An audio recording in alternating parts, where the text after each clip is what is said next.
होता है और एक आत्मा का जन्म होता है।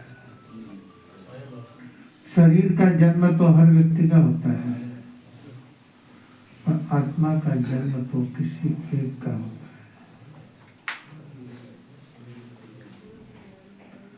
शरीर के जन्म को तो हम जानते हैं कि व्यक्ति जन्मा है और उसका नामकरण भी होता है। यहाँ आत्मा का जन्म भी होता है और उसका भी नामकरण होता है। संयम जीवन स्वीकार करते हैं वह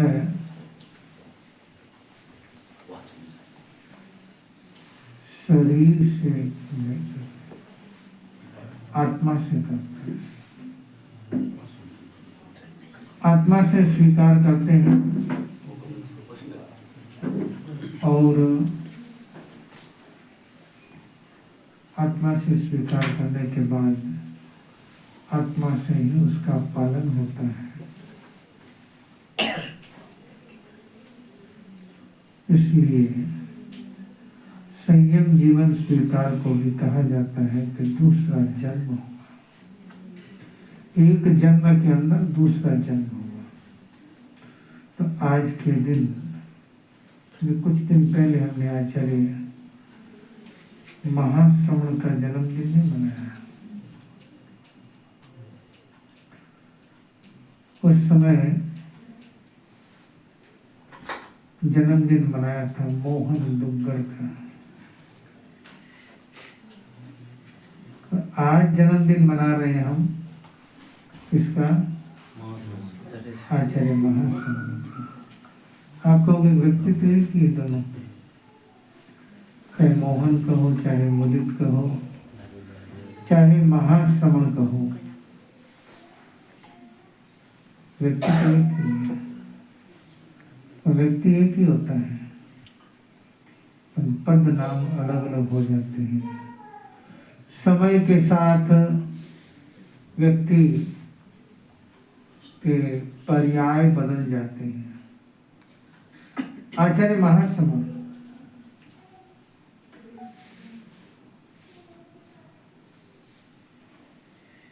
आज 50 वर्ष उनके दीक्षा पर्याय के पूरे हो रहे हैं।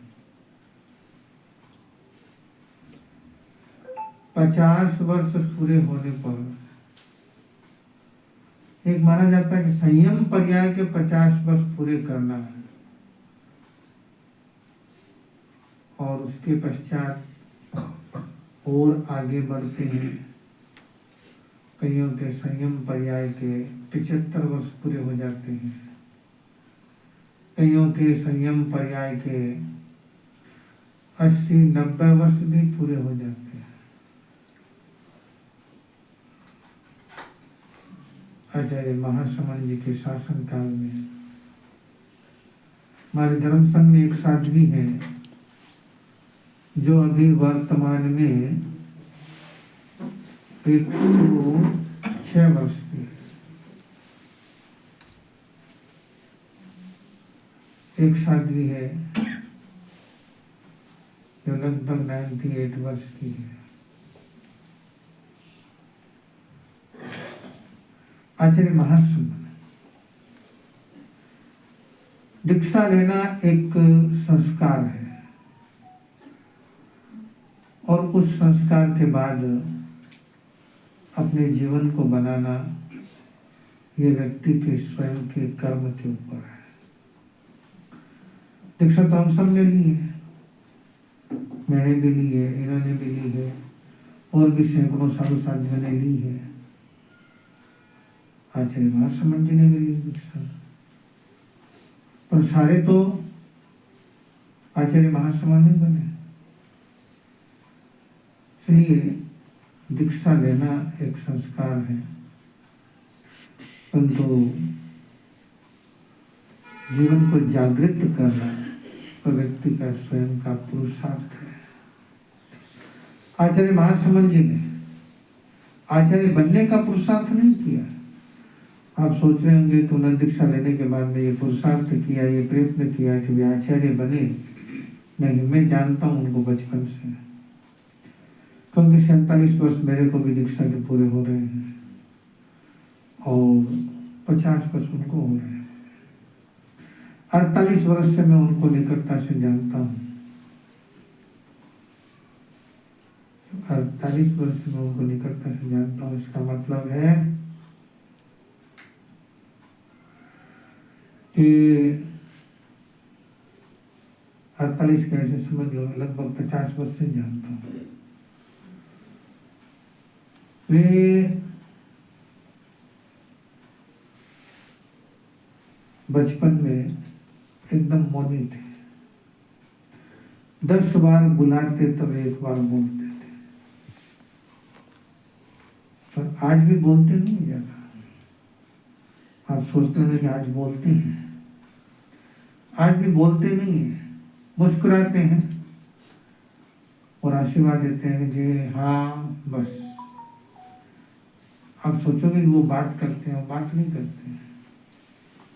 आप जाते हो, आप अपनी बात कह देते हो, वे सुनते हैं बड़े ध्यान से। आवश्यक होता है तो 2 या 3 शब्दों का प्रयोग करते हैं।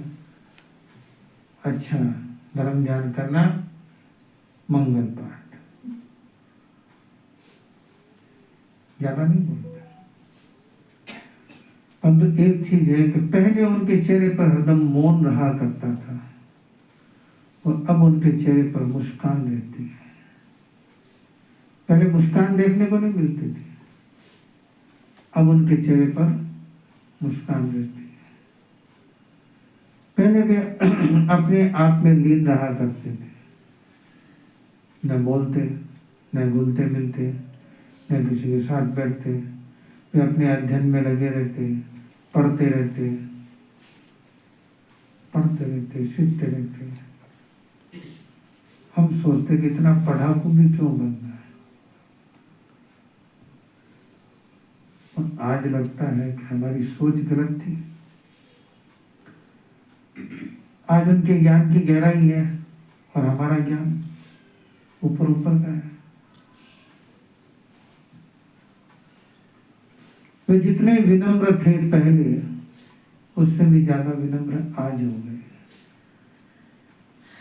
आचार्य पद पर है और आचार्यत्व का अभिमान कहीं नहीं।